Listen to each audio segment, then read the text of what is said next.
Hello everybody, Gladiator for Life here, bringing you guys a brand new video. This time around it's a deck profile on Gladiator Beast, one of my all-time favorite archetypes. I've played this deck for, good lord, so long, and it's one of my favorite decks of all time. It's my first competitive deck, and I just keep returning to it from time to time. And all in anticipation now for the freaking Link monster coming out. Who knows when? Because, well, Konami decided not to give us the Link Frames pack in TCG. Thank you, Konami, for not giving us that. That is just wonderful. You know, we totally don't need reprints of all those awesome cards and getting new cards too. Yeah, I'm bitter. Okay, so let's get on to the deck profile. First and foremost, triple Gladiator Beast Noxus. Noxus is one of the new cards from Battle of Legends, Light's Revenge, and he's honestly one of the best cards for Gladiator Beast out of that set, especially since the only other two cards in that set for them were two fusion monsters that got nerfed heavily by, well, Master Roll 4. Noxus, he's a hand trap. Whenever your opponent declares a direct attack, you can spell summon from your hand and then redirect the attack at him. He cannot be disturbed by that battle. Whenever you special summon by the effect of a Gladiator Beast monster, like for instance his own effect, you can send a Gladiator Beast from your deck to the graveyard, and then he has a standard tag out effect where at the end of the battle phase, if he battled, you can shuffle him back in the deck and then special summon another Glad Beast from your deck. So, really good card overall. You generally use him to block the last attack that's coming at you directly, so that then you can, send, for instance, Bestiari, and then the last attack will resolve, he won't die, use his effect to end the battle phase, shuffle him back to deck, bring out somebody, and then just go off from there. He's a really good card in general. I just hate how he has terrible stats. If he had like 2,000 defense, that'd be a lot better, especially because typically speaking, you generally want to try and block as many attacks as possible, but generally speaking, you're only going to be able to block the last one, and sometimes blocking the last one is not the best thing to do. So you generally sometimes won't be able to get his effect off, sometimes you will. Still, really good card, absolutely necessary at 3, I feel like, at least. I freaking love it. Now then, next up I got triple Gladiator Beast Laquari. So I'm kind of like debating on this. I kind of wanted to play 2, and then whenever I played 2 I never saw him, and I just been getting crappy hands as of late whenever it comes to search cards. So whenever it comes to Gladiator Beast Laquari, because he's one of your main attackers, he's generally going to be the guy attacking, punching over something, shuffling back in, getting another Glad Beast to pop something or grab something back to make fusion or Xyz plays. And he's one of the better Glad Beasts, just for being a powerhouse. Glad Beasts, for being a battle-oriented archetype, have generally low stats. And Laquari is really honestly necessary at either 2 or 3. I kind of wanted to put him at 2, just like a load up with more trap cards, along with putting another guy at 2. But Laquari, I just feel like right now, at least, he's kind of sort of needed at 3, just for being able to punch over stuff. And then we got triple Gladiator Beast Darius. Darius is your main reviver. He's one of your main playmakers. Whenever he's special summoned by the effect of a Glad Beast monster, you get to bring back any of your Glad Beasts from the graveyard. Its effects are negated, which really sucks, but oh well. And then, so that just allows for Xyz plays and more predominantly fusion plays, so you can like bring back a Bestiari and then go for Gyzarus, which is just absolutely amazing. So yeah, he's like really one of your main playmakers, and again, I feel like you could probably get away with playing 2, but 3 right now, at least for this build. Next up we got triple Test Tiger. Test Tiger is an amazing card. So this card, Test Tiger, if you control a Gladiator Beast monster, you can special summon from your hand. You can tribute him off to target one Gladiator Beast monster you control, shuffle it back in the deck, and then special summon any Gladiator Beast monster from your deck, treating it as being special summoned by the effect of a Gladiator Beast monster. Test Tiger is absolutely amazing. He's needed at 3. He's one of your main playmakers for being able to do stuff outside of the battle phase, and he's just such a great card. Run no less than 3 in Glad Beast builds, even if you don't like anything else about my build. Now then, I'm one of the few people who really likes Augustus. So I'm playing 2 Augustus. Augustus is a really cool card. Whenever you special summon by the effect of a Gladiator Beast monster, you can special summon any Glad Beast from your hand, shuffle it back to the deck during the end phase. But however, the big thing is, that monster that you special summon does not get its effects negated, so then you can trigger their effects from summoning them from the hand. So like for instance, you can summon Augustus, then use his effect, bring out a Darius, then use Darius' effect to bring out a, for instance, like a Laclari from Graveyard, and then you can go for either a Nerachias or a Heraclinius right then and there. Really, really awesome card. He can be quite a dead draw, which is annoying, but however, if you summon another off of another, you can just do more summoning shenanigans, so I'm not really too concerned about it.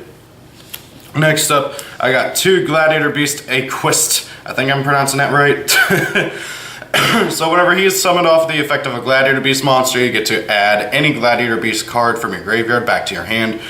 Generally speaking, you're grabbing back War Chariot, but there are a few other cards you can grab back as well. Just another really great card in general. And then 2 Bestiari. Bestiari I feel like is really best at 2, like honestly. He was at 1 for the longest time, so that's all we had to work with. But then he got put to 3 a while back, and don't run 3, he gets a bit cloggy at 3, like to be completely honest, because, well, Bestiari is arguably the best Gladiator Beast monster. He just gets really cloggy at 3, his stats are just meh as all hell. Yeah, his fusion monster is the best, but you only really need 2 of this guy, and yours should be good to go. By the way, whenever you summon by the effect of a Gladiator Beast monster, you get to pop a Spell Trap card, just in case people don't know.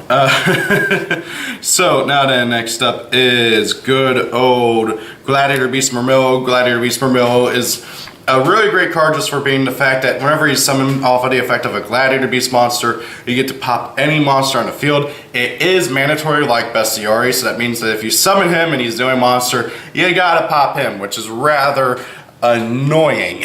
Don't make that mistake, please.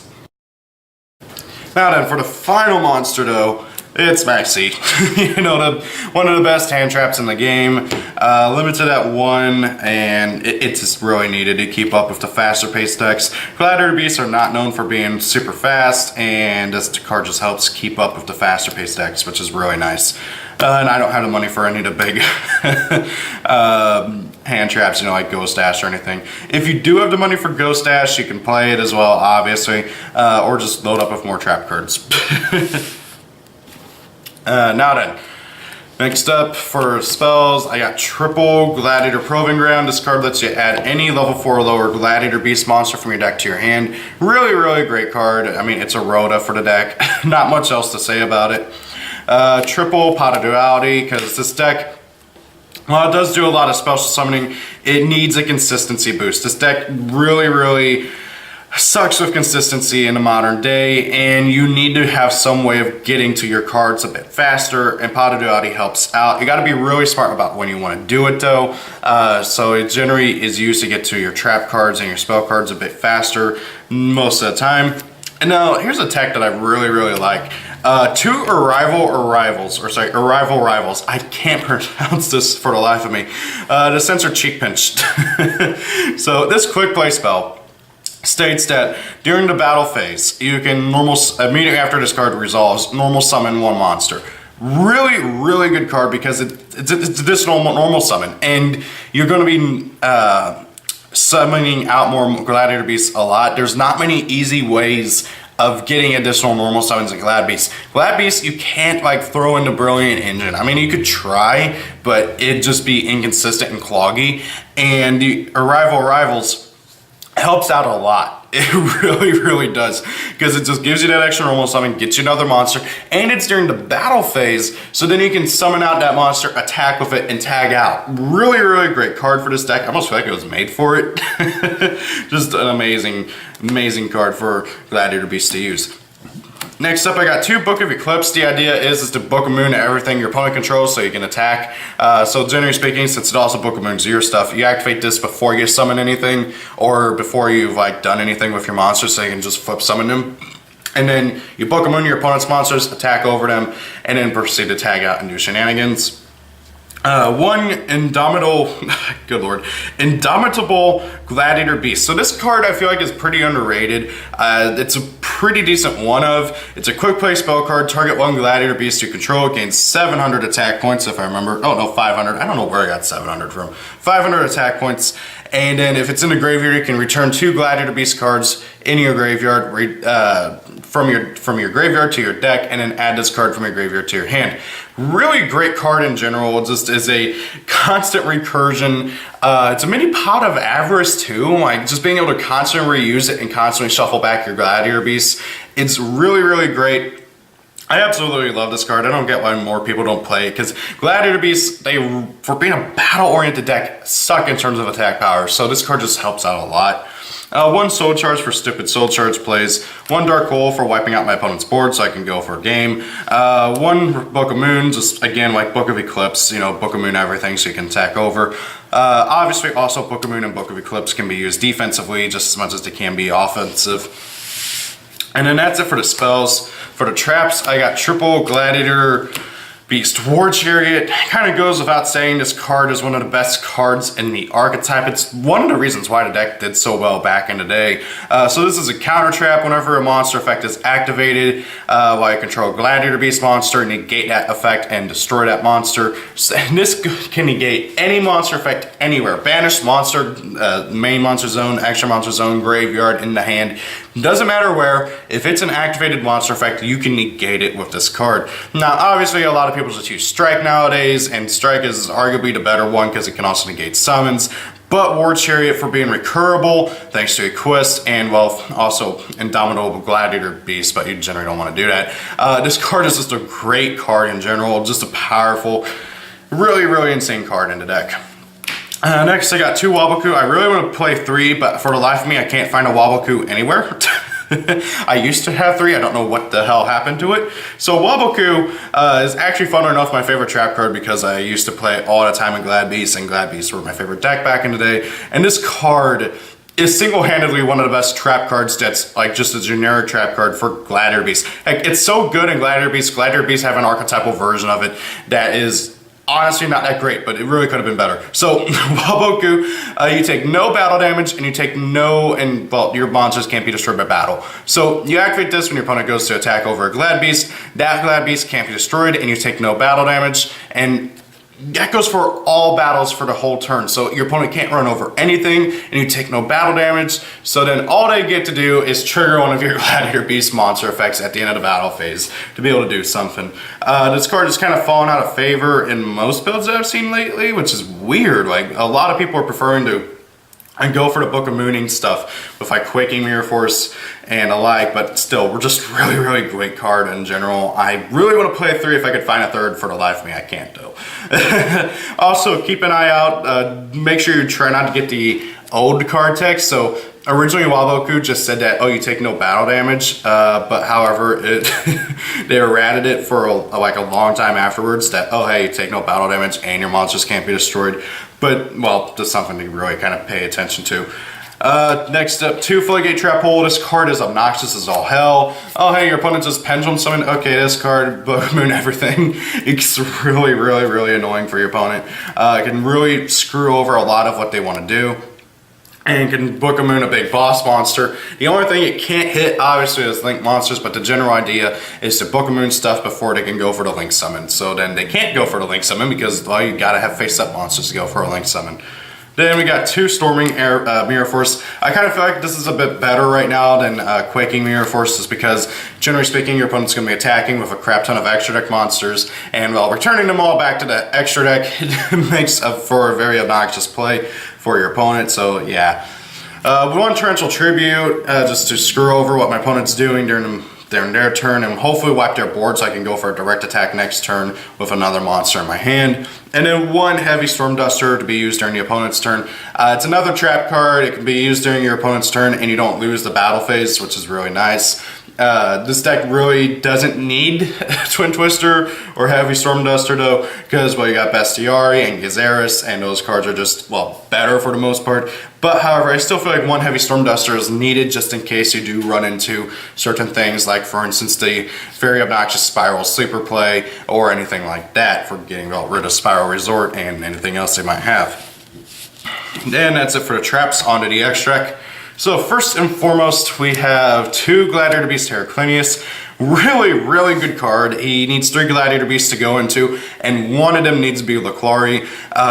He's 3k attack, 2800 defense. I think he's level 8. And then anytime your opponent activates a spell or trap card, you can discard a card, negate that card, and destroy it. He does not tag out like the others. Really powerful card. I absolutely love him. He's one of my favorite cards in the archetype, partly for the aesthetic and partly for just the effect being so great. So much so I even went on my way and have a first ed Secret Gladiators Assault one, and a not first ed, but ultimate rare, mint condition, Portuguese one. I think he's Portuguese. I can't tell. Then we got 2 Gladiator Beast Gazeras. Gladiator Beast Gazeras is, well, the best of the Gladiator Beast fusions for a lot of reasons. He's one of your main plays. You generally want to try and make him as soon as possible so that then you can go and just combo off like crazy. So Gazeras, what he does is he needs Bestiary and a Gladiator Beast to go into, and he's a contact fusion like the others where you shuffle the monsters that you're going into that you're using for the fusion summon back into the deck to summon him. Whenever he's fusion summon, or sorry, special summon, you can target 2 cards on the field, destroy them, or up to 2 cards I should say, and then at the end of the battle phase when he attacked, you can shuffle him back to, well, return him back to the extra deck really. Special summon any 2 Gladiator Beasts except except Bestiary from your deck. So, really good card. Generally speaking, off of his effect, you're going to try and bring out Laclari and Darius, so then you can use Darius' effect to bring back something from grave, so you can make Heraclinius main phase 2. Really good card in general. Very, very powerful. He was the reason why Bestiary was limited, because they hit Bestiary instead of the fusion monster itself, which, I don't know, I think is a bit weird, but still, really, really good card. Then we got 1 Gladiator Beast, Nero Caius. Really powerful card. He just needs any 3 Gladiator Beasts to go into. He cannot be destroyed at battle. He has 2800 attack power. And whenever he attacks, your opponent cannot activate anything in response to him. So generally speaking, you make him when your opponent has a crap ton of back row. You just go into him. Keep on attacking, or you don't have to worry about anything. 2800 attack too, which is just great. And for not being able to be destroyed in battle, again, just really, really great. And then at the end of the battle phase, you can return them to the extra deck, special summon any 2 Glad Beasts from your deck. Kind of weird how he has the effect to return, but Heraclinius doesn't. I don't know, it's just kind of odd. And he only brings back 2 from the deck, which is kind of annoying, but oh well. 2 is good enough for the most part. And then we got 1 Gladiator Beast, Adabante. This guy's pretty good. He was a lot better before Link format came out. It just dawned on me that I forgot to put Link monsters in here, and so this guy is effectively useless. So yeah, let's just take out him and editor real quick. There we go. Yeah, you don't even make them ever either. So Editor and Adabante, these are the 2 new fusions that came out in Battle of Legends Light's Revenge, and they were good beforehand, and then Master Rule 4 came out, and then they were made useless because they both rely on special summoning fusion monsters from your extract while not going for a fusion summon. Yeah, just replace these 2 if anything else. I can't believe I totally forgot that I took out the links, because this deck never makes any links. Really, in all honesty, you don't even go into the extract that much anymore unless it's Gazeras or Heraclinius. 1 Gladiator Beast, Esadari. Really, really useful card. He just needs 2 Glad Beasts to go into, and he's a 2500 vanilla. That's really all he does. But however, he's still a beater when you need a beater, and he just can be very, very useful. For the XCs, 1 Abyss Dweller for being able to stop out my opponent's stuff, 1 Castel, 1 101, 1 Baguska, 1 Dark Rebellion, 1 Utopia, 1 Utopia to Lightning, and then 1 Deco Talker, and 1 Editor, because Editor can then special summon stuff off of Deco Talker. But again, this is never going to happen. Like, it just doesn't. This deck does not put out enough resources to be able to make a Link 3, or heck, even a Link 2 half the time, and then go into something like Editor. Which is really one of my biggest issues with the Link monster coming up, but that's a discussion for another day. So guys, that's the deck profile. What do you guys think? Sorry about the mess up there. I completely forgot that I just took out the links earlier, but oh well, I had Deco Talker laying on the side. I could have fixed you out, but oh well.